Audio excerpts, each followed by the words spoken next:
Hello, good evening, and welcome to The Game is About Glory. My name is Steff, and joining me are Ricky, Gareth, and Milo. Hello, chaps. Hello. Hi, Steff. The subject of our pod this week is going to be Spurs in the noughties. That means you're going to hear us run through what was probably the most important of transitional periods and saw more turbulence, more change, more excitement, more highs, more lows than even you thought were possible with a Tottenham Hotspur decade. We will hit them all between us. That is guaranteed. But before we get into all that palaver, caper and excitement, let's kick off the pod with this week's intro question. And this week it is neatly tied in with our main item. Chaps, how did you see in the millennium? Ricky? Me. Well, it wasn't that glamorous, to be honest. I think by the year 2000, I was pretty much clubbed out. Most of me and my network of friends, we were kind of a bit contrarian on what we should do for the millennium. Probably, to be truthful, a bit more aloof, thinking that, you know, we've been to most clubs. I think all the clubs that night were massively overpriced, I think, weren't they, Milo? And yeah, they were. So we thought, well, I sod all that. So we managed to cobble together a nice house party at someone's house in Camberwell, which we did. It didn't actually go that well, to be honest. It was okay, but considering everyone was meant to be so hyped about, you know, oh my God, it's turn of the century. So nothing really much happened. Although there was one notable event. I think, luckily, the Mrs. Ricky, the same Mrs. Ricky as, you know, that's still around these days. We've been together for ages. She did the driving duties that night. And I do remember, as we came through Purley Cross on the way home, I had to emergency open the door and chunder out onto the road. And I think that was my first and only time of being sick on alcohol. And I put that squarely down to the, I don't know, we somehow got it. No, yeah, the Millennium Bug, yeah.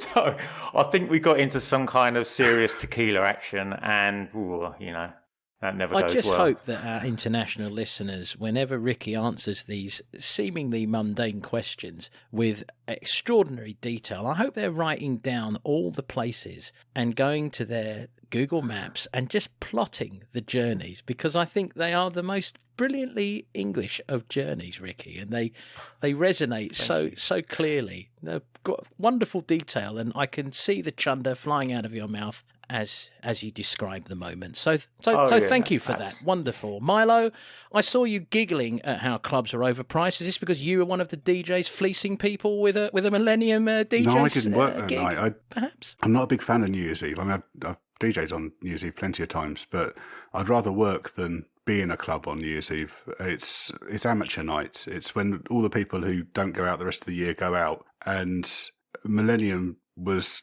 amateur night on steroids. So I was previously I've thought that maybe you ought to have to get a license to go out on New Year's Eve. So during the year, you know, you have to go to the pub and behave yourself, you know, drink a reasonable amount, behave yourself, and then at the end of the night you'd get a stamp on a little card from the landlord or landlady, and you know, if you collect enough of those over the year, you'd be allowed out on New Year's Eve. And I might put this forward again as a suggestion, as a way to improve it. Once your son is leading the country, having defined what a party is, you can join him in how people are allowed to celebrate these institutional days. I think it's a wonderful ticket. I've got a very simple manifesto, Steff. That's one of them. I want to swap bank holiday Mondays for bank holiday Fridays, because if you get a bank holiday Monday, you've got 2 Sundays, where if you swap it to a Friday, you've got 2 Fridays or Saturdays. It's a far better day to have. Yeah, I'm working on the manifesto, and I'll let you all know when it's ready. But it doesn't really answer the question, does it? I was in Oxford out with a mate in a pub. Just had a night in a pub, and I think it wasn't quite opposite. There was a art robbery from the gallery in Oxford that night, which was was kind of just across the road from where we were drinking. But I didn't see anything. I didn't see the heist in action. And I've got alibis if anyone's going to point the finger at me. Again, this is a further extension, and sometimes I wish we did these visually for people to see, because we've built over the last year, we've built a fascinating map of Milo, which recently has ramped up to include brothels, bedsits, and now art thievery on the Millennium across from a supposedly innocent pint in the pub, all the while as he's scribbling away in his notebook, Kaczynski style perhaps, a new manifesto for the government. This is fantastic, and I could not think of a more millennial way for you to see it in, actually. Your legend continues to build. Gareth, top that! Were you art thieving, or party to an art thievery with having a boring pint that you deny responsibility for? No, I was acting out my life as a real life in-betweener, which I spent most of my teens and 20s doing. Which one were you? I was probably somewhere between Will and Simon.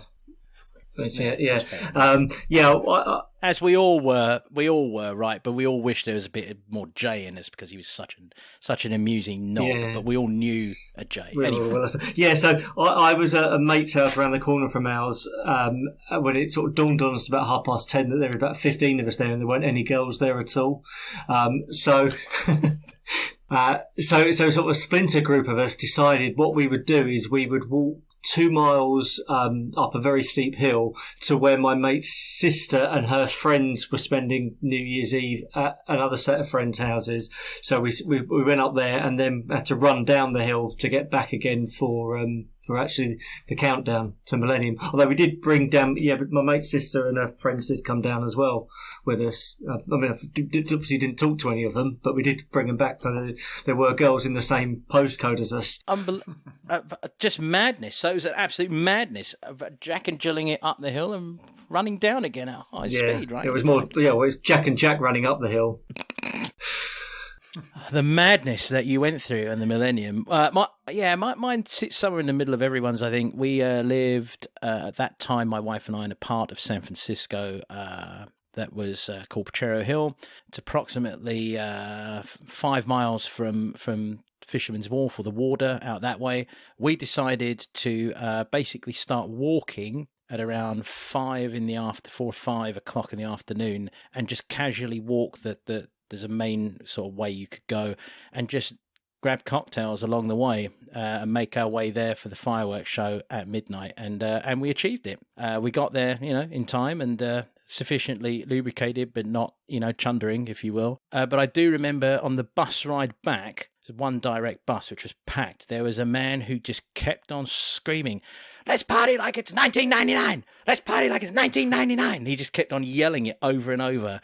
So every time I hear that bloody Prince song, I just think of that bloke. And it was, and then, of course, the sheer amusement when the world didn't collapse at 12:01. I remember that very clearly. Anyway, so I think Spurs in the noughties is going to be, quite a conversation. I mean, the 90s saw us, in, I don't know, some various, we got a lot out of the 90s, didn't we, between us? Mm. I mean, we really saw some turbulence, but I don't know. This is maybe the biggest of all. I mean, let me kick this off with an easy question. And, fingers on the buzzer, whoever wants to come in first on this, please do. What was it like being a Spurs fan in the noughties? Okay, well, for me, certainly the first 4 years of the noughties were just a continuation of the 90s. I mean, if there's one thing that's more 90s Spurs than Spurs in the 90s, it was Spurs in the early 2000s. So we were mediocre for the first 4 years. I think what I really thought of when I was looking back at this was just how depressing it was because of what was going on down the road and a little bit further across London. So you had Arsenal went on and won the double in 2002, then had their invincible season 2 years after that. Then Abramovich takes over Chelsea and takes them onto a brand new level as well. So we were constantly in their shadow. I looked up the stats for this. We played 41 league games against Arsenal and Chelsea in the decade and won only twice. So it was pretty thin pickings in league games. That is, we had 2 very successful cup games, which I'm sure we'll talk about. But I mean, on us, once you take those first 4 years out of it, what you then begin to see is you do begin to see certainly some signs of progression. It's not a straight line trajectory. It was probably been 2 steps forward and then 1 step backward fairly continuously throughout the rest of the decade. We finished the decade in a much better position than we started it. Yeah, I agree with Gareth there. Certainly at the start of the decade, it was very different to how we ended the decade. As I think, at the start of the decade, as I clamber up the old southeast stairwell up to the south upper there, I think in the early points of that decade, I was still just going through the motions as such, thinking, is it the same old Tottenham and is it a continuation of the Sugar era? But I suppose we had the romantic appointment of Hoddle, and we all wanted that to go well, and sadly that didn't. I suppose it was the change of ownership in the end.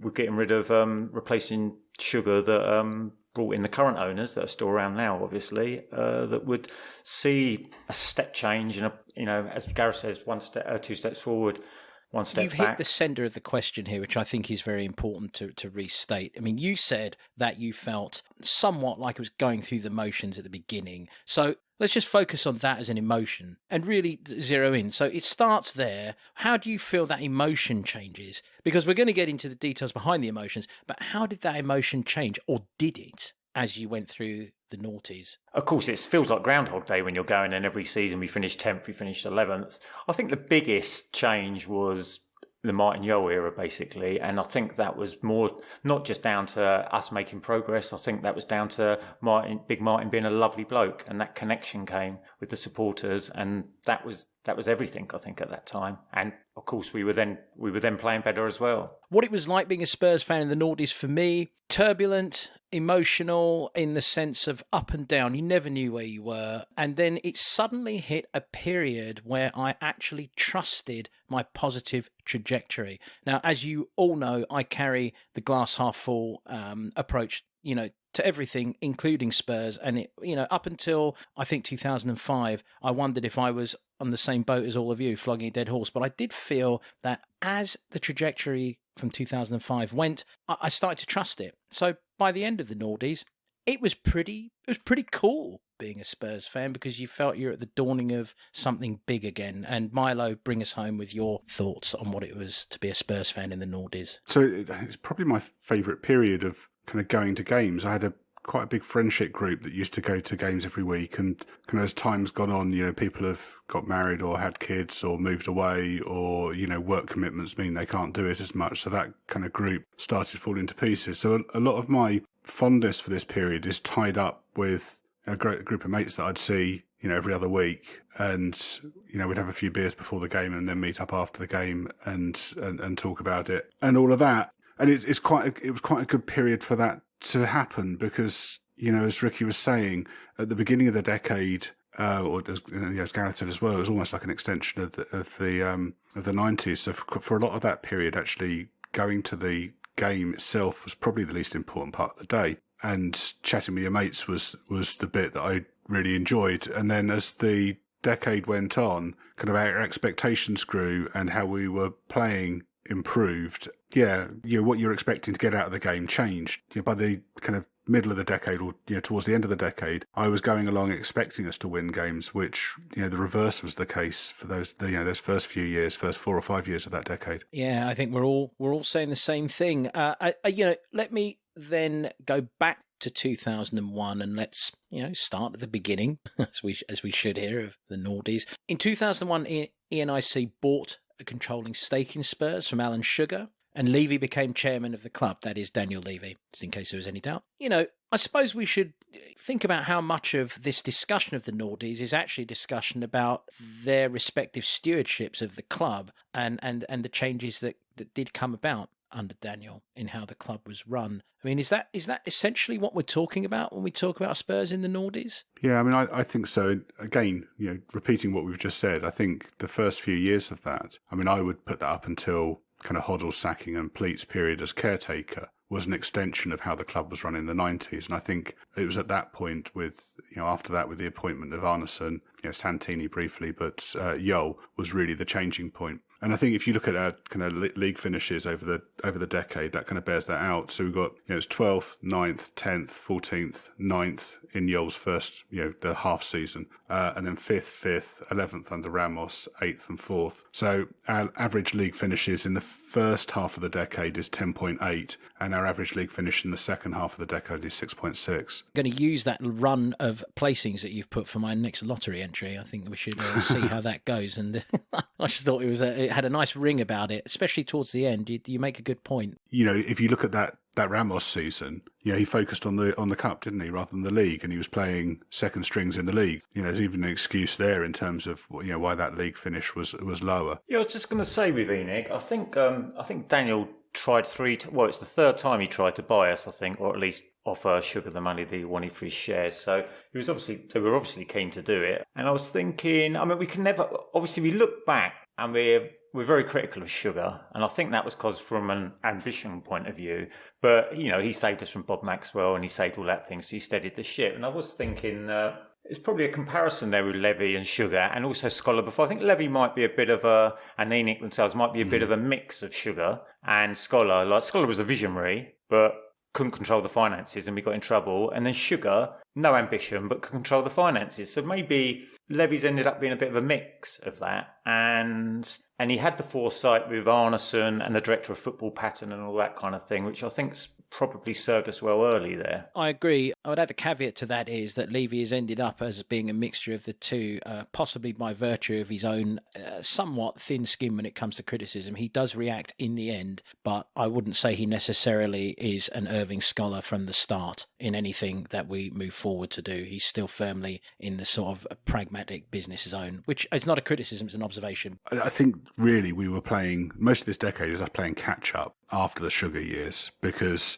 when we did the 90s pod back in November, we talked about how far behind we fell behind what were the top 5 clubs at the turn of the 80s into 90s, and Arsenal and Manchester United just got so far ahead of us. It was like dressing like the Bay City Rollers in Britpop for a while there, wasn't it? We were so hopelessly out of touch with our immediate neighbours. And I think certainly from that kind of the Arneson point onwards, it was about professionalising the club and modernising it and bringing it up to the standard that you saw with other Premier League clubs. That for me is the turning point. That's when we turned, when things turned around. And I think that's the path we've been on since then. So just talking about ENIC, it's worth pointing out to our listeners who may not be aware that within 3 months of ENIC taking over, they made the very populist decision of getting rid of George Graham and replacing him with Glenn Hoddle. So that was within 3 months of them taking over at the start of 2001, which you could say cynically was a bit of a PR stunt.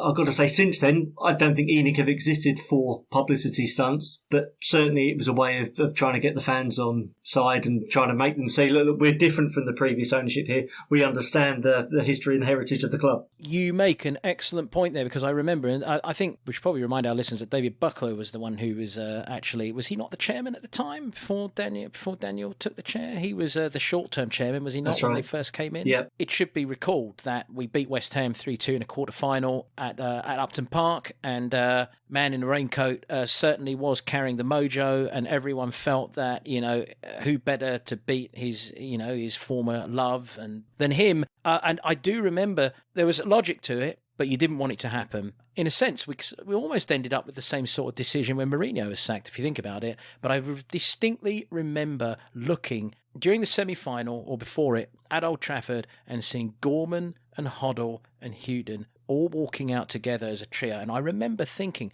they've given us our Tottenham back. I mean, that was naive, glass half full fanboy, but it's such a good point. They did come in all guns blazing to correct that. And somewhat in a loop back to the early part of the decade, which I do think we should talk about a little bit in our memories of that period. Are we all in agreement that really the overriding memory of the early part of the noughties is the tragedy that was Glenn Hoddle's inability to succeed as our manager? I mean, we all wanted it, didn't we? But it just couldn't happen. Why do we think it couldn't happen? And what other memories do you have of those early years of the noughties? My memory of the Hoddle era was just what a battle it was against the media, who really seemed to have it in from him since the England days. And there was a real glee when he eventually got the sack as well. And I felt really sorry for him, because I always felt he was up against it, and all these stories about his poor man management skills would just seem to be perpetuated. And I'm not sure how true they actually were. I think the problem was that it was an era in ENIC's tenureship where there wasn't much money to spend, and Spurs didn't really have the ability to attract many players, either through financial means or through anything that we'd done on the pitch at the time, or through having good facilities at the training ground.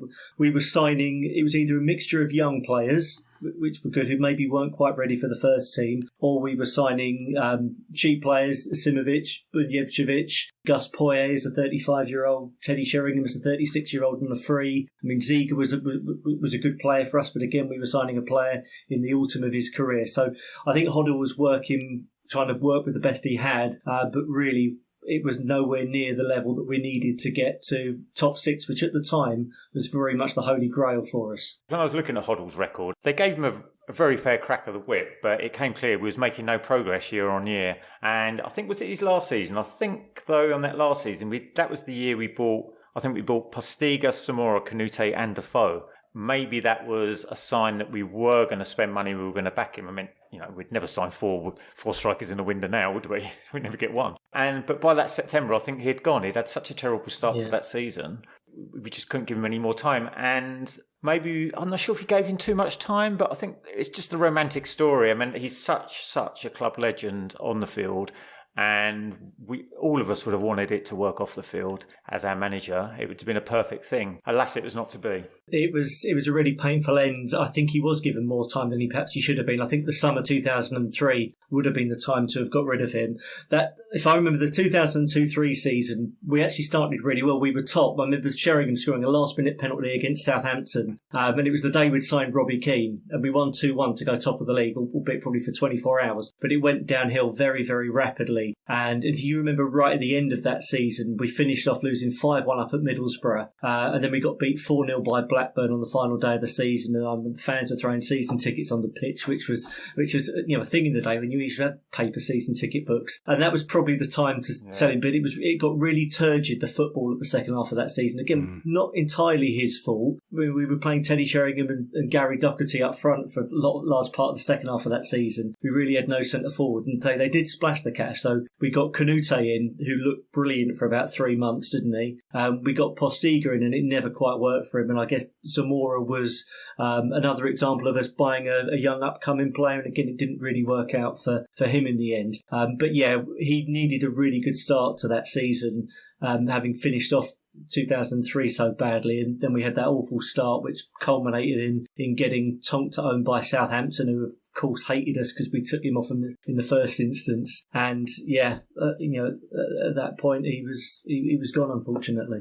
He was toast by then, I think. It was just, you can tell when a reign's coming to an end, and it certainly was then. It was terrible stuff, and everyone was heartbroken, I think, by it. And because if you're a legend at the club, you don't want anything to tarnish that, really. So I don't think it does. I think we all still love Glenn, for everything he done on the field. Yeah, never worked. I mean, I suppose the point is, and I know we'll all have memories of this. This might come up in the worst moments of the decade, but that 2002 League Cup final, how things might have changed had we beaten Blackburn, and that was a freak game. You can say Blackburn played well and we didn't play well on the day, but I mean, Friedel, who would later go and join us, was player of the match, and we had an absolute stonewall penalty turned down right at the end. 9 times out of 10 we win that final, and who knows what difference that would have made if we'd gone into Europe that year. I have to say, I just to chip in a Glenn memory from this time. My son was actually chosen as a mascot for the Man City home game in the 2002-2003 season. It was an Easter game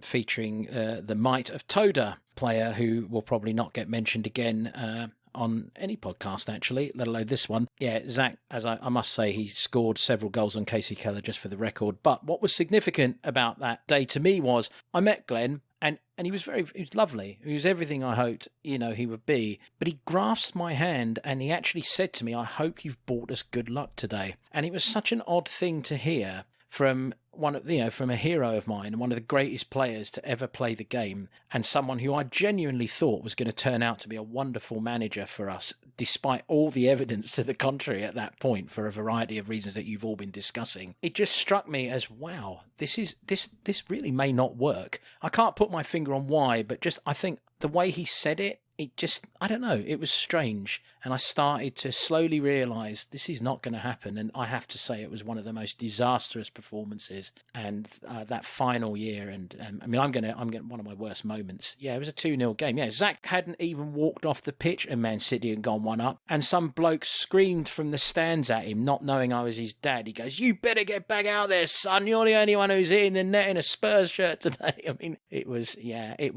pretty weird. It was a very weird time, wasn't it? Mm. And I think if I can bring us to a bridge and bring you in on this, Milo, because I know that this is a period of particular interest to you. Once again, we did fall back on David Pleat to come in and steady the ship. And it's an interesting it's an interesting signifier of Levy is that he has actually always kept David Pleat around. That's apropos of nothing really, but he always seems to have him in the background advising on something here and there. His name still pops up to this day. But why don't you bring us through that time where Pleat came in? Yeah, I mean, I've covered a little bit of this already. As I said earlier on, I think it's the turning point in the decade, and I think it's probably the most significant period in ENIC's ownership of the club, because it shifted a change in policy from what we saw before, which I think really was a bit of a continuation of the Sugar years. And you said about the Hoddle appointment being to appease the fans. I think it was a sentimental appointment rather than strictly a football decision. And that's why ultimately I don't think it worked out. But that period of Pleat as caretaker after Hoddle's sacking, when Levy was taking stock of where they were and what they wanted to do, resulted in Arneson coming in and the mistaken appointment of Santini. But the bringing in Yol as his deputy, and I think really actually the turnaround in players and the squad rejuvenation that happened under Arneson and then continued afterwards was really significant. And again, I think probably marks the beginning of kind of that successful transfer policy that we saw under ENIC for a while of buying young players, developing them, and them selling them on. But before that, if you look at the players we had at the turn of the decade, there's a lot of kind of established pros who are the best years are probably behind them. And I always got the feeling that quite a lot of them that were there to pick up a check rather than anything else. I think kind of Jamie Redknapp and Tim Sherwood and Chris Perry and some of these players, and no slight on them personally, but not really. It wasn't a great transfer policy. That period leading up to Arneson coming in, and then the subsequent years, I think up until probably Redknapp took over as manager, was really key and really changed the culture of the club and changed the approach of the club. Oh, you mentioned Jamie Redknapp. I'm not going to hold any punches. I thought he was a waster. I thought, considering the amount of talent that he did actually have, he came to us and took a ride off our back and actually tried to double down and blame everyone else for it. So I think he was absolutely symptomatic. As a matter of fact, I'd take 10 Chris Perrys over Jamie Redknapp, because at least Chris Perry gave a shit. So as a matter of fact, I try and not think of him as a Spurs player. And it's interesting, Gareth, you shared a passage from Glenn's book recently with us, where he actually made mention of the fact that there were people that he wanted, and he ended up working with people like Jamie Redknapp, and he put the same qualifier in about no, basically nothing personal intended, but it tells you everything you need to know. Okay, I've sort of sidetracked us a little bit from the heart of the noughties and the centre point, and it is the initials FA that Milo has brought up, not standing for what you might immediately think. It stands for Frank Arneson, and I'm sure we all have an opinion. Milo has shared his, chaps. Why don't you come in on whether you agree with Milo on the Frank Arneson appointment and what it did, or whether you disagree? I think it was a fantastic appointment for us at exactly the right time. That's really where you start to see us moving in a different direction. And if legend is to believe, Arneson wanted Yol to come in as manager all the time, and actually it was Levy who thought, after 9 months of telling fans that we were going to make a really big managerial appointment. I think the rumour was Giovanni Trapattoni had been spoken to, and if it hadn't been for Mrs. Trapattoni, you are spot on, he would have he would have been our manager in 2004. So instead they made a bit of a compromise and appointed Jacques Santini, who just stood down as the French national coach, to come in, and Yol as his number two. But by all accounts, Arneson and Yol at the training ground were absolutely as thick as thieves, and that was very much contributed to Santini jacking it in, excuse the pun, within very good. That's very impressive. I didn't mean to do that. Within 2 months of the start of the season. Can I just interrupt you for a moment? Just look. Anyone listening to this, if you didn't see Jacques Santini, never has a man's face reflected his mood more accurately. I mean, he constantly looked like the proverbial bulldog licking piss off a nettle. I mean, did he ever smile with us? I don't remember. I don't think so, no. I think he was just a bit sick. Probably the Eurostar wasn't open by then, because I think it would have been gone a lot quicker. He probably was. Although he did deliver a Spurs side that beat Newcastle 1-0, a game I was at, and produced an extraordinary goal from an extraordinary player in Timothy Atuba. But I interrupted you, Gareth. Carry on. Thinking about that Santini era, I think in years to come it will be remembered very similarly to the Nuno period, won't it? It was a very strange part of season. We were very, very pragmatic under Santini. So, of course, it was Santini who famously was responsible for the parking the bus comment from, your friend, who was Chelsea manager at the time, when we went and stunk out Stamford Bridge and got a 0-0 draw. Yeah, it's great, of course, the problem with that style of play was when we played Norwich at home the following week, we drew 0-0 then as well. So we couldn't turn it on. We did get 6 up at Oldham in the League Cup during that period, but that's about it. That was also, thinking about the Santini period now, that was when we had the very sad news that Bill Nicholson had died on the morning that we would then go on to lose at home to Bolton. And Santini lasted, I think, no more than a couple of weeks after that before Big Martin Yole came in. But anyway, the point was that was Frank Arneson, who had knowledge of, at least different football on the continent. He was aware of Martin Yole as this upcoming manager and coach who he felt would be a really good fit for Spurs. And, ultimately, and we know under the ENIC period we've been littered of occasions where we've almost stumbled upon a manager who's been really good for us. And certainly Martin Yole was the gateway to much better things. I must at this point, before you come in, Ricky, again, I'd like our listeners to close their eyes and just imagine a scene where Jacques Santini and Frank Arneson sharing a friendly meal, maybe even a cup of coffee. I doubt they even shared much air together, actually. Two more different personalities I cannot imagine at a football club. Jacques' days were really numbered before they started, weren't they? But Ricky, your thoughts on Frank Arneson? Well, there's nothing to add, really. Apart from I can make a depressing turn by saying that the reasons for Arneson coming were all positive, and to play that kind of European model of having a director of football and a structure behind the scenes. But let's face it, boys, the way he left will tarnish it. I'll give you a little bit of insight into that, actually, if I may. One of the reasons I've always loved Mauricio Pochettino is because he's an auras man, and I know that splits our fan base. I met Frank Arneson in 2005. Michael Dawson had just signed. It was that time, it was at the training ground. And so I managed to engage in a chat with him. And he was very excited to talk. He was great. He was very personable, very happy to talk. But I must admit, whilst I appreciate what he brought in terms of direction and system, it started to plant a little seed in my head that the whole idea of the director of football and the way the modern director of football was going to progress and work in the game was as a little bit of a Flash Harry salesman, now you see it, now you don't. Let me gather enough merch and one of them's going to come through, smoke and mirrors guy.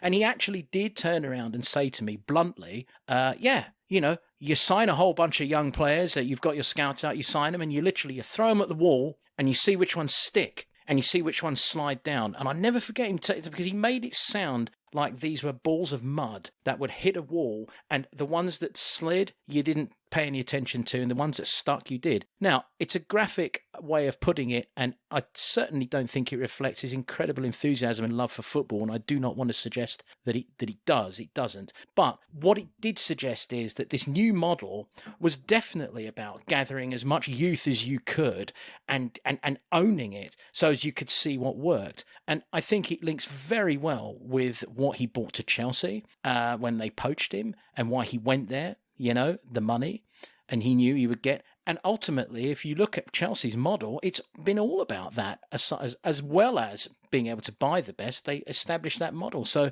it was pretty fascinating and the way it worked. But he definitely was a very charismatic guy. Incredibly charismatic. So smooth and talked to little old me like I was a prospective signing. So, a silver-tongued cavalier of the highest caliber. And yes, I think he was a very important appointment, if only to get us on the modern page.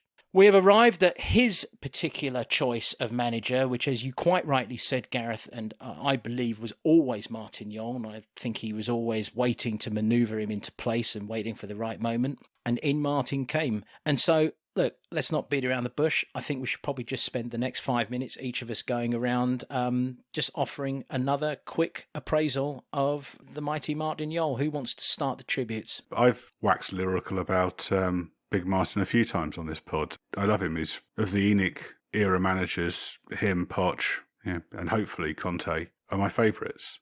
And they're the ones that kind of spoke to me. They're the ones that I bought into. They're the ones that have delivered, some of my favourite moments, and they're the ones that take the longest to get over leaving. Yeah, I love Yo. I think he was great for us. I think he was exactly what we needed at that moment, and just his whole character, I think, really was exactly what we needed. And the bond between him and the fans, I think the bond between his team and the fans was great. Well, he really came in and he waxed lyrical about the fact he was a fan, and I've no reason to question him. I don't know if he really was or not, but by word, I believed every word of it, and he really was the guy who gave us our identity back, wasn't he? Absolutely. Yeah, I remember not long after he'd taken over as manager in the November, the club was still publicly listed at the time, so they therefore had to have an AGM with their shareholders there, and first team managers always asked to be there, and I think previously they've never really said anything, but apparently he stood up, he took the mic, he walked around, he spoke about Bill Nicholson and the legacy that he left at the club and how he wants to emulate him. So yeah, I think he really got the club, or at least if it was an act, it was a very, very good one. But I think it became a very, very natural fit for him before long. And look, right place at the right time. His uncle Martin Yole, we say that about him as fans, but I think for a very young and developing team as well, he was someone who was charismatic enough that they could really buy into what he was trying to do. I think back then when he's because first he came in as an assistant manager, and back then you don't know his character at all. It's not like these days you have a lot better gauge on people, and he just kind of rose to the role completely, moved into the first team manager seat, and he just took to it like a duck like water. And maybe that's just his character. He's a real people person. He's a people's man, but in a real, as Gareth says, in a real natural way. It didn't come across as being forced or anything. And I actually I went to an under-21s game at Selhurst Park once, and he was there, and he would just talk to you in the car park with not really that interested in getting back in his car and stuff like that, just like to talk football. And he had that real kind of grounded feel about him, and of course he had that big kind of Martin Yole strength as well, where you just thought that you could rely. He's a solid. Come on, let's just get to it. When he squared up to Wenger at Highbury, that was just a classic noughties moment. It was brilliant, wasn't it? Because it was everything. Because Wenger had been sniding for years and getting away with stuff, and Big Martin was just not going to let him get away with it. I mean, it was such a great moment. But I think that was really important in terms of the team turning around, because for too often in the past, I mean, actually, it's still the case now. Often would be walkovers. We'd allow people to walk over us, and he wouldn't. He wouldn't allow that. And I think it really helped. It really helped our mentality and the mentality of the fans as well. I think. I'm sure we'll go and talk about Davids later on, but I think on the pitch, I think he had exactly the same kind of impact. Yeah, I was just about to mention him, and I was also about to mention Nuruddin Naibet, who I believe was also an absolutely vital signing. And this is where I think Martin really knew his onions, didn't he? Because he knew exactly what we needed. We had this raw talent in Ledley King, and he knew what he needed. He needed a teacher. He needed a teacher on the pitch, and so Naibet came in the mid-noughties and really, really, I think, brought Ledley on tenfold. I mean, there's no two ways about it. And as you quite rightly say, Milo, let's be honest, we were callow more often than not, and we would allow people to walk all over us, as you say, and we lacked balls. And one thing that Edgar Davids doesn't lack is balls. I mean, he was even fighting his own teammates sometimes, but, everyone appreciated it, and we needed it. And my word, he got him. And you're absolutely right. So I think when, we've got to say that, as the twists and turns came, Yole really recognised what we were missing in the noughties, not just in terms of creativity, but also, as you quite rightly say, in terms of having a pair. It was really important. I say Yole's a director of football at the moment, so if things don't work out with Fabio, it'd be lovely to have him back. I'm joking, but I mean... He'd be director of football and Pocher come back as manager. The two lovely blokes. Oh boy. Big old loving. Yeah, we started as well. I mean, one thing I think about when I think of the noughties, and, we'll take start looking at a couple of the players who are notable. I mean, this is Aaron Lennon's coming in, right? We've got, let me see. Well, Berber's coming in for sure. Berber's around. Carrick was a centre point, and actually I have to say that, you could argue that in losing Carrick, Yole lost a really important part of a team that he was building that could actually have gone on and done far more than it did.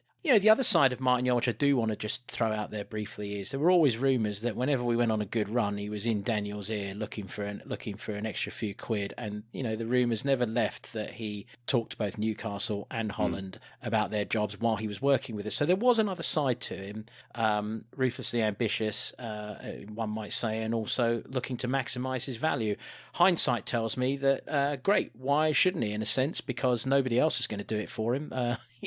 But at the time I remember feeling a little bit miffed that he was doing that whilst working for my mighty beloved Spurs, where everything was surely rosy and he was being treated like a king. Yeah, do you remember his first game was the 5-4 against Arsenal, wasn't it? I think that was his first, which was a classic game. Oh, well, not that classic, we lost, but I think Keenan Defoe was scoring goals then as well, which was really, really helping him. And I think the thing I remember in that second season was, which really helped him, because I think then Ledley and Dawson were playing together, and I think we got knocked out of the cups early, didn't we? And we literally only played 40 games, I think. We played 38 league games and 2 cup games, and that was it. And I think that really helped. I mean, obviously the season ended with the infamous Lasagna gate. He suffered some very bad luck, and we'll touch on this for just a second. I'm sure it's going to pop up in our worst memories, but there's 2 really. We always talk about Lasagna gate, and we'll get into that at the end of the show.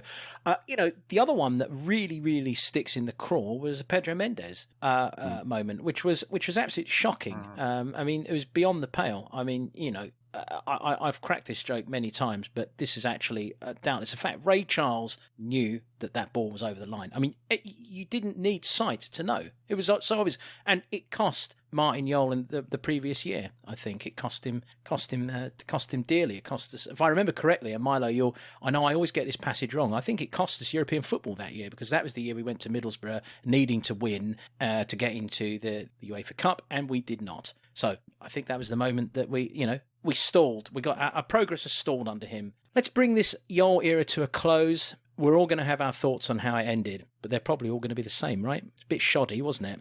It's one of the worst episodes in ENIC's ownership of the club, the way that it was done.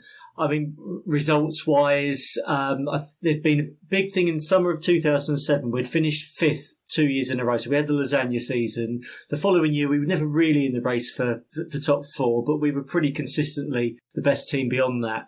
And clearly, the board and Levy really wanted to push on from that. But I think Martin Yole went public quite a few occasions, and he could be a little bit outspoken and really played down the chances of getting in the top 4, and really sort of dismissed the ability of the team to compete with what was then a very well established top 4 of Arsenal, Manchester United, Chelsea, and Liverpool. And I think they felt he was perhaps being quite negative. And then when we got some fairly unfortunate results at the start of the 07-08 season, and we were down in about 12th or 13th place, the writing was perhaps a little bit on the wall. You could see that there was that disharmony between him and the board. The way it was handled in that game against Getafe in the UEFA Cup was appalling, and it will go down as one of the worst episodes, I think, not just in ENIC's ownership in the club, but in modern times. And it was sorry to see him go, and the fact that we'd been publicly courting Ramos throughout the summer as well also wasn't a good look for a manager who'd been so popular. Going on to that 06-07 season, I think it was the opposite of the season before, because I think we lost in the quarterfinals of the League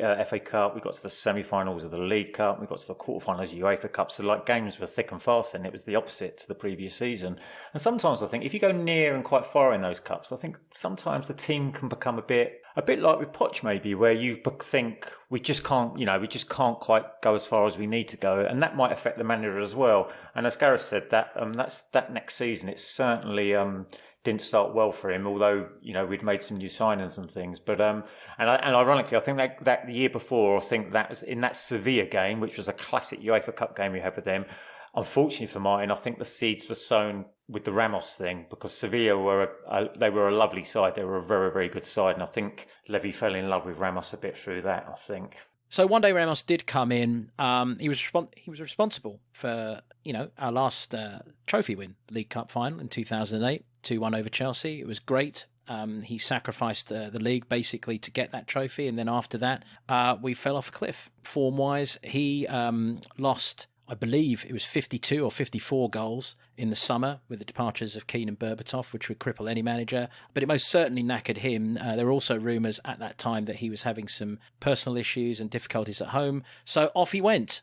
And after great pressure from people around Daniel Levy, in came Harry Redknapp. Let's keep it brief with Harry if we can. I mean, the short answer is he got us out of trouble, made us happy again, got us looking attractive, and got us in the Champions League, which, I mean, is, if we just left it at that, it would be a wonderful analysis of his Spurs career, which probably deserves closer scrutiny because it's not quite that clean. Having said that, chaps, a minute on Harry Redknapp. I was never particularly a fan of his before he joined us. I think it's probably fair to say that he was a caretaker who massively overachieved. I think he was brought in to try and save us. And, we did look like we were going to get relegated at the point he came in. We'd been appalling. And, yeah, he overachieved and then got distracted. But, we played some really enjoyable football under him. It was probably, pretty simple. It was pick your best 11 players, chuck them out on the pitch and tell them to go for it. There wasn't a lot more going on than that. But that was quite good fun.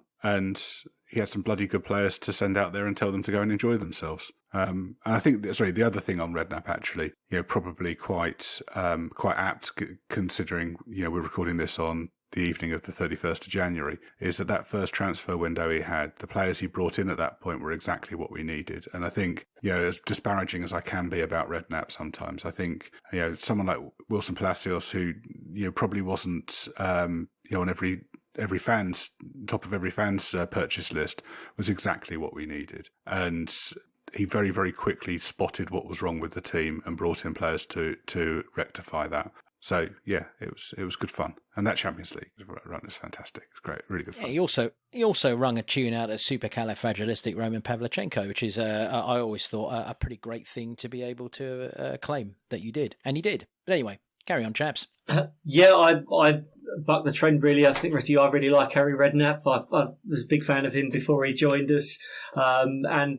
As you said, going to watch Spurs under Redknapp was fun. So Milo pointed out really well, there wasn't a great deal of science behind it. It was very much get some good players and tell them to go and run around a bit, was probably the exact quote. But yeah, look, it was an enjoyable time to go and watch Spurs, and I'll always be grateful for the time that he had at the club. He came in at exactly the right time. He was exactly the person that we needed to fix a leak at the time, and he did well. Yeah, he was a firefighter, wasn't he? And I think even the chairman was surprised how much he overachieved. Considering it's not that long ago, really, it was amazing how simplistic he could see the game and still manage at the top level in a Premier League and then in the Champions League to make that work. And there's something to admire from that, really. And we had great times at the Lane, and we had great times in Europe. We had great times in Milan. And I always find it quite hard to be sort of massively critical of him. And the way he ended, it certainly could be criticised because it was bloody annoying. But, what do you go to football for? I mean, so many times at the Lane it would be rocking, and we'd be over the moon with what we're seeing on the pitch, and there'd be a good vibe and a good buzz about it. He of course bought the cheat sheet for how to beat Wigan when we scored 9 goals of them, and that 7 of them were exactly the same goal. The ball played inside the left back. It was Eric Edmond, formerly of Spurs, and then Lennon would cross it for Defoe. Yeah, I was going to say that it kind of shows how much football's moved on in the 12, 14 years since he was with us, and whether kind of his approach would work at the top level now. But then I remembered that Solskjaer was Manchester United manager earlier on this season, and he was doing pretty much exactly the same thing. Harry Redknapp reminded me what football hypocrisy is, because much like Milo, I couldn't stand him. When he was not at our club, and I swallowed it because he was with us, and you back every manager that's there because you support the club, and I learnt to really enjoy his tenure. And I think one of the things with him again is he's utterly personable in that Terry Venables, possibly on steroids way, that he made it impossible for you not to like him with his cheeky chappy comments and so on and so forth, and run about a bit. And he was never afraid of playing the press. And I think he actually, much like Martin before him, one thing he did do for us is he got us back into the good graces of a lot of Fleet Street and a lot of press, because and that was a really important factor, especially, and it has been going forward with modern football. You do have to be able to give the club good light in the media, and he was good for that as well. And he was good for letting players do what they did. Oh, we saw that with Nuno recently, didn't we? Where the press turn on a manager when they don't give them lines, don't give them stories. They want to be fed, and Redknapp's great at giving a journalist a story. Yeah, and he's a tremendous deflector. Yeah, I mean, I think it's probably fair to say that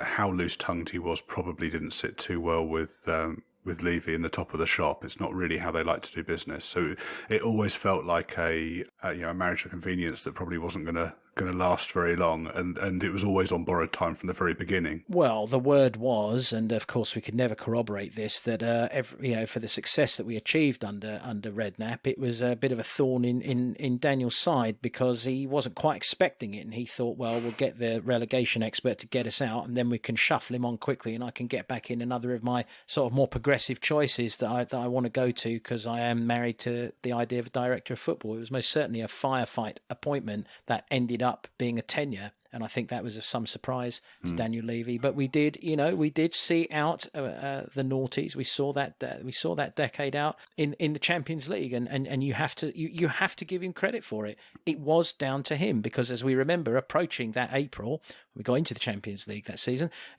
It was tight. We had to win a lot of big games, and much to your statistic there, Gareth, we had to beat both Chelsea and Arsenal in the same week. And thus we did. I mean, I thought and obviously that came after completely fucking up the semi-final against Portsmouth. And I think did Palacios then get suspended or something? I think because of that. And I thought I just came out of there double upset, because I thought, as you say, Steff, who we had ahead of us was Chelsea and Arsenal.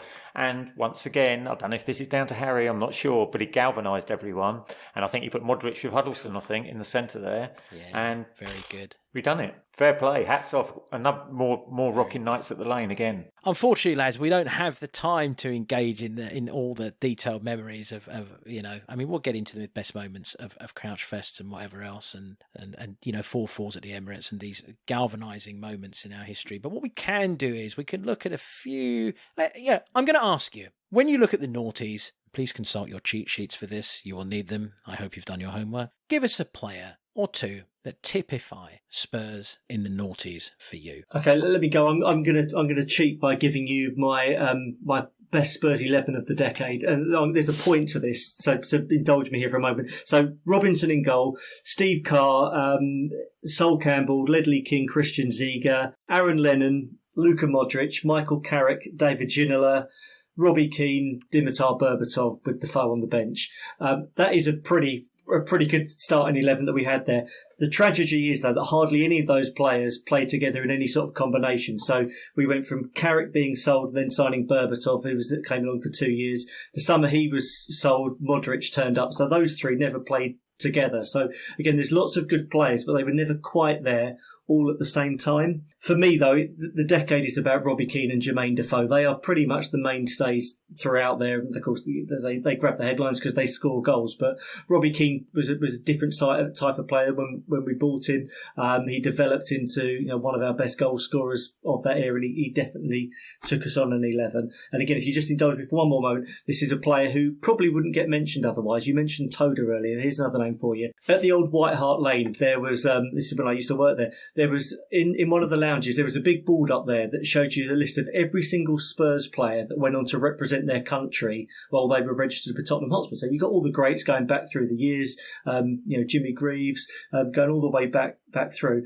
But the one name that appears in that decade is Emil Halfredson, who was one of those players that Frank Arneson signed, and it was one of those, he said, throw the mud at the wall and see what sticks.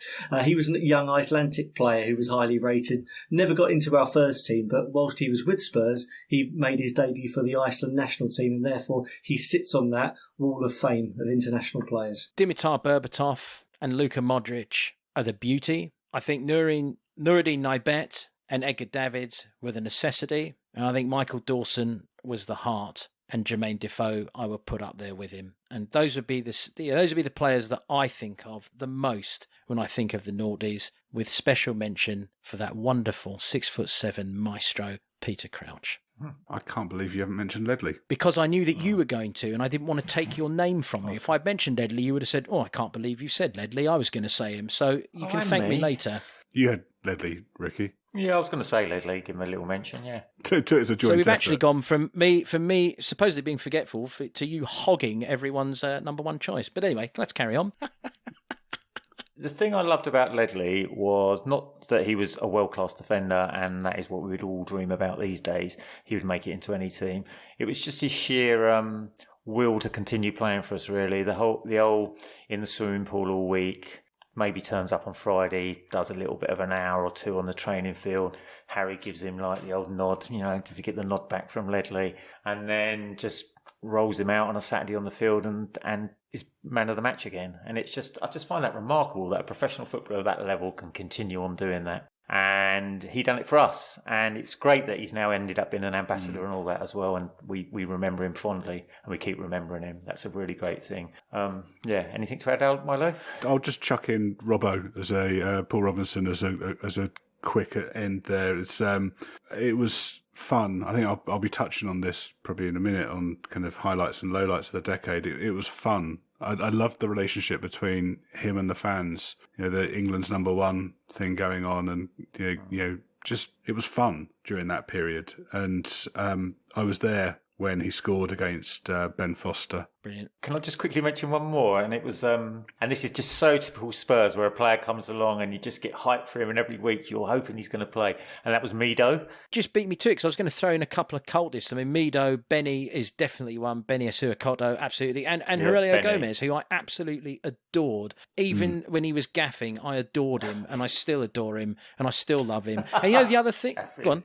That warm-up routine with Gomez, where he'd jump up and get his armpit over the crossbar, it was absolutely, yeah. And there was some, and another thing about the Nordies before we get on to wrapping up here, and I know that we're pushing the clock, but who cares for 5 seconds? We've got to say this. There were some brilliant songs. There were some great songs, right? I mean, Martin Yole, he's got no hair, but we don't care. I mean, Ledley, he's only got one knee. I mean, I don't know. I thought that the terrace choir of the Nordies was in superlative form for most of the time, and I was super proud to be part of it on many occasions, as I'm sure you all were as well. So special mention to all of us for making the Nordies memorable. And let me wrap this up with a couple of very simple questions. Aside from Crouchfest at the Eastlands, can you name what you feel our turning point was in becoming a club with regular European aspirations again? I've said mine, which was, I think it really was that point with Pleat and then on to Arneson and Yole coming in, where I think the club just professionalised itself really and started looking like a modern football club with a modern attitude again. And everything that followed after that was as a result of that period, I think. Yeah. For me, it was the summer of 2005 when Martin Yole had his first year.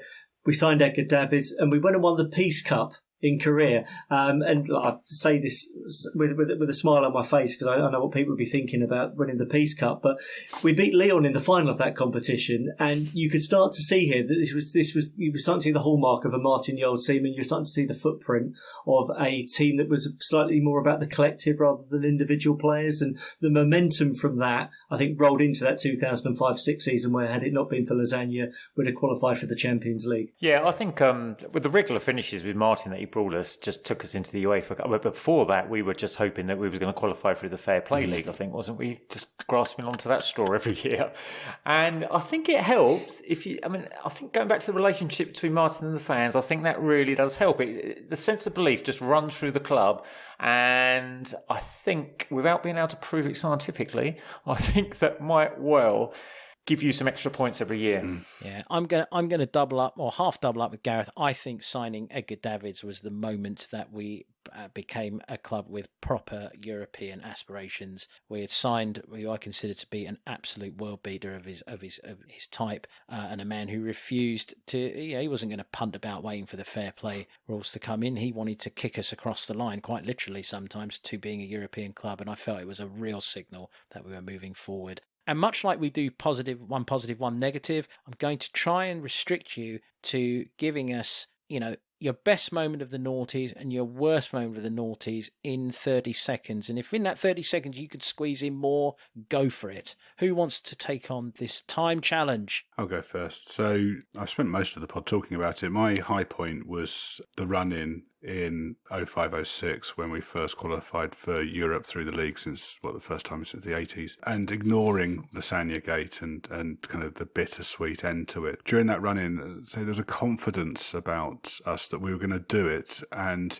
you talked about the kind of terrace choir stuff. My memories of that run-in is kind of good weather through the spring and us singing We're All Going on a European Tour every week, and just the place bouncing and it being, really good fun. And I suppose the worst moment, again, it's one we've touched on. I think Yoel's sacking and the manner of his sacking, and as you've already said, Steff, he was no saint, and we know that he was sniffing around, and probably a lot of the stuff that we criticise Redknapp for probably applies for Yoel in that regard as well. But it was just a really sad ending to it, and as we touched on earlier on with Poch from Yoel sacking, the ones that you're closest to, the ones that you relate to most, the ones that hit hardest, and I'd just rather that they leave with dignity at the end of a season rather than halfway through a game. Yeah. Oh, yeah, just to pick up on that, Milo, I think I remember that game when we was playing Getafe, and there was that buzz around the ground, and then there was even camera shots, wasn't there, of people in the director's box and that with their phones out, texting, messaging. It was just a really horrible thing to someone that we love so much for their demise to come about. But yeah, picking out just individual things. Remember the City Cup game we lost 4-3? When Joey Barton got sent off at half-time. That was an all-time classic, wasn't it? And I mentioned the Portsmouth game already, but I think to round off the decade with I think I'm allowed to mention it in this question, with the Crouchfest goal at the Etihad, is a way that is... What a way to sort of finish the decade. Because you know the games that are step forwards for your club, and that was a game that was a step forward. That was one of the greatest away ends I've ever been a part of. Absolutely just breathtaking. Sorry, I've cut in on your memory. Carry on. I can't help myself. I'll reel myself in. No, I felt exactly the same. I think I was really lucky because I got a ticket because I think we was meant to play City early in the season. I don't know, but we don't have postponed. the time. I know about that. Let's get into the moment. The moment itself. Sorry, I'm wasting time. The moment itself was just so brilliant, wasn't it? It was breathtaking. It took your breath away. When it went in. Yeah, you've never seen an adult drink a flask of whiskey as quickly as I did on the way home in celebration, and talk about singing. Anyway, the Portsmouth semi was just tragic, and that Man City game wasn't great either, as I say. But we had the Chelsea and the Arsenal 5-1s as well. Let's not forget them. I was going to mention both those semi-finals. I'm going to go for a couple of banter games though. So during 4-4 at the Emirates, when we were 4-2 down going into stoppage time, another fucking belting night out. Oh my God. Oh, the joy. That obviously followed the 2 points from 8 games start and Harry coming in and Cesc Fabregas saying beforehand that Arsenal's women would beat Spurs at the moment. Winning 4-3 at West Ham was another good banter one as well with Stalteri. Individual moment, Freddie Canuti scoring a volley from 35 yards against Everton at White Hart Lane was incredible. Worst moments, do you know what? There's a few of them. Arsenal winning the league at White Hart Lane, Campbell signing for them, losing 4-0 to Chelsea twice in 5 days, Berbatov and Keane being sold. But I'm going to go, my worst one was actually losing 4-0 at Southampton in the FA Cup third round in 2003, and that was probably the moment it was up for Hoddle. Best moments. Crouchfest, just immense. Beating Chelsea 2-1 in 2006 for our first win over them since 1990. And beating Chelsea in the Carling Cup final in 2008. Worst memories. Lasagna Gate, terrible. Selling Keane after losing Berber and bringing in Fraser Campbell. And I have to round out by saying the one that I think has escaped everyone. Losing the Carling Cup final in 2009 on penalties to Man United in a game where I actually felt we were their equals. And I think it would have been... a really important moment for us, I think, to win back-to-back trophies. So that was a really, really poor one. But I will just add, my saddest personal moment was when we lost 4-2 to Chelsea on the 13th of September 2003, as I knew it was going to be Glenn's last game and it wasn't going to work. But as we've discussed, it led to such brilliant things in the long run. So, as we've discovered, as we always discover at these moments, we could do another hour on this. We barely mentioned the 5-1s against Arsenal and Chelsea. Chaps, thank you very much. The naughties, somewhat encapsulated, to be continued, let's hope. Right? Yep. Okay. Thank you, chaps. The naughties summed up. That's it. See you later. Cheers, Steff. Okay, and you can find us on Twitter and Instagram, so give us a follow, say hello. If you like our pod, please tell your friends and leave a 5-star review on iTunes and Spotify. As always, thanks for joining us, and we'll see you next week.